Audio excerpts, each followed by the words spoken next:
Assalamualaikum warahmatullahi wabarakatuh.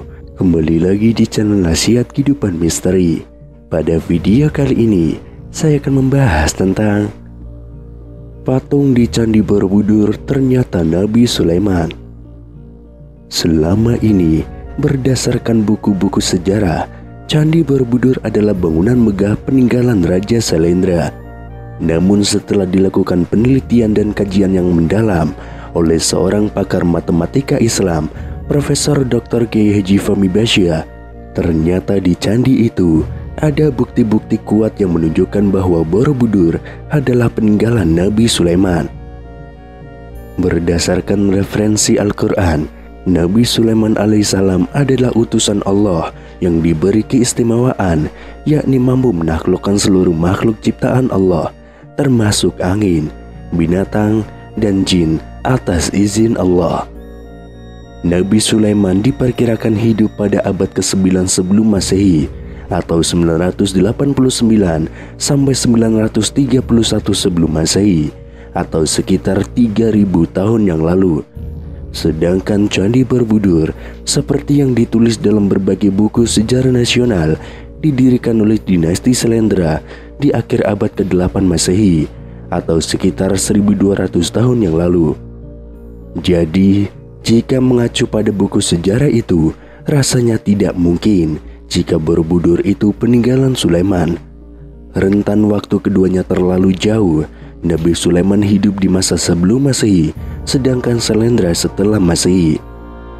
Namun yang jadi tolak ukuran Fahmi Basyah bukanlah waktu, karena sulit menentukan waktu yang tepat untuk sebuah peninggalan yang umurnya sudah berabad-abad. Yang jadi barometer Fahmi adalah fakta relief yang ada di Borobudur. Sebab jika relief diteliti, ternyata mengandung cerita, dan cerita itulah yang disandingkan dengan fakta referensi Al-Quran. Di sekitar Candi Borobudur ada beberapa candi lainnya, yakni Candi Pawon dan Candi Mendut. Beberapa kilometer dari Candi Borobudur ada Candi Prambanan, Candi Kalasan, Candi Sari, Candi Pelausan, dan lain sebagainya. Ciri-ciri yang ada di Candi Borobudur dan daerah sekitarnya ternyata cocok menjadi bukti sebagai peninggalan Nabi Sulaiman, seperti diceritakan dalam Al-Quran, di antaranya mengenai hutan Sabah atau negeri Sabah, makna Sabah, nama Sulaiman, buah maja yang pahit, dipindahkannya istana Ratu Sabah ke wilayah kekuasaan Nabi Sulaiman, bangunan yang tidak terselesaikan oleh para jin, tempat berkumpulnya Ratu Sabah, patung Nabi Sulaiman, dan lain-lain sebagainya. Yang pertama adalah relief-relief yang ada di Borobudur merupakan simbol-simbol yang mirip dengan kisah Nabi Sulaiman dan Ratu Sabah atau Ratu Balkis, sebagaimana keterangan Al-Quran. Pertama tentang tabut, yakni sebuah kotak atau peti yang berisi warisan Nabi Daud kepada Nabi Sulaiman. Di dalamnya terdapat kitab Zabur, Taurat, dan tongkat Nabi Musa, serta memberikan ketenangan. Kisah itu ada pada relief di Candi Borobudur. Tampak peti atau tabut itu dijaga oleh seseorang. Hal itu diceritakan dalam Al-Quran, dalam Quran Surat Al-Baqarah ayat 248. Dan Nabi mereka mengatakan kepada mereka, sesungguhnya tanda ia akan menjadi raja ialah kembalinya tabut kepadamu. Di dalamnya terdapat ketenangan dari Tuhanmu dan sisa dari peninggalan keluarga Musa dan keluarga Harun. Tabut itu dibawa malaikat. Sesungguhnya pada yang demikian itu terdapat tanda bagimu jika kamu orang yang beriman. Quran Surat Al-Baqarah ayat 248. Kemudian bukti yang kedua, pekerjaan jin yang tidak selesai. Ketika mengetahui Nabi Sulaiman telah wafat, Quran Surat Sabah ayat 14. Saat mengetahui Nabi Sulaiman wafat, para jin pun menghentikan pekerjaannya. Di Borobudur ada sebuah patung yang belum tuntas diselesaikan pengerjaannya oleh jin, karena sudah tahu bahwa Nabi Sulaiman telah meninggal dunia dari tongkat yang dimakan oleh rayap. Kemudian bukti yang ketiga, jin-jin diperintahkan membangun gedung yang tinggi dan membuat patung-patung. Quran Surat Sabah ayat 13. Seperti yang diketahui, banyak patung Buddha yang ada di Borobudur yang sesungguhnya itu adalah patung yang menjadikan Nabi Sulaiman sebagai modelnya. Sedangkan gedung atau bangunan yang tinggi itu adalah Candi Prambanan. Bukti yang keempat, Nabi Sulaiman berbicara dengan burung dan hewan. Quran Surat An-Naml ayat 20-22. Di dalam relief Candi Borobudur juga ada sejumlah frame relief yang bermotifkan bunga dan burung.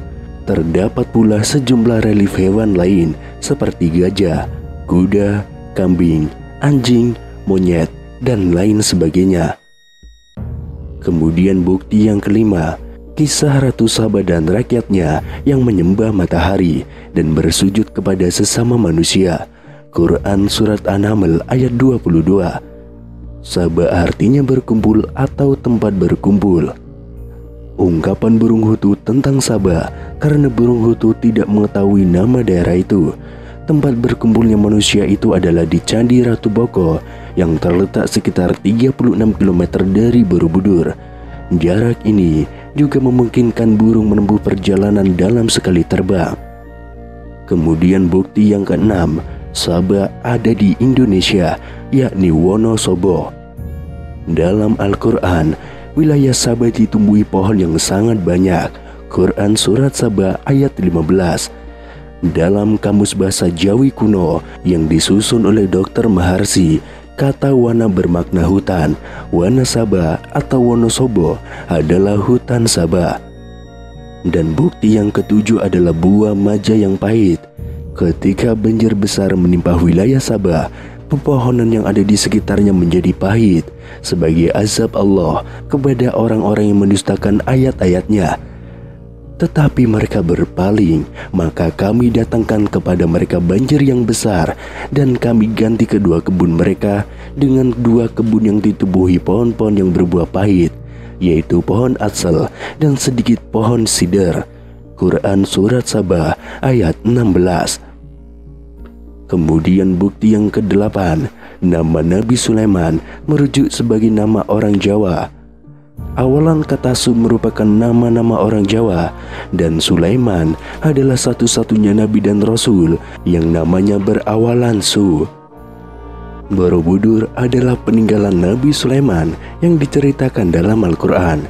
Bukti-bukti bahwa Borobudur adalah peninggalan Nabi Sulaiman, ada 40 bukti ekstrak yang dijelaskan. Salah satu bukti yang paling kuat dan belum bisa dibantah adalah ditemukannya surat dari Nabi Sulaiman yang bertuliskan Bismillahirrohmanirrohim di atas sebelah plat emas di kolam pemandian Ratu Boko di daerah Sleman, Jawa Tengah.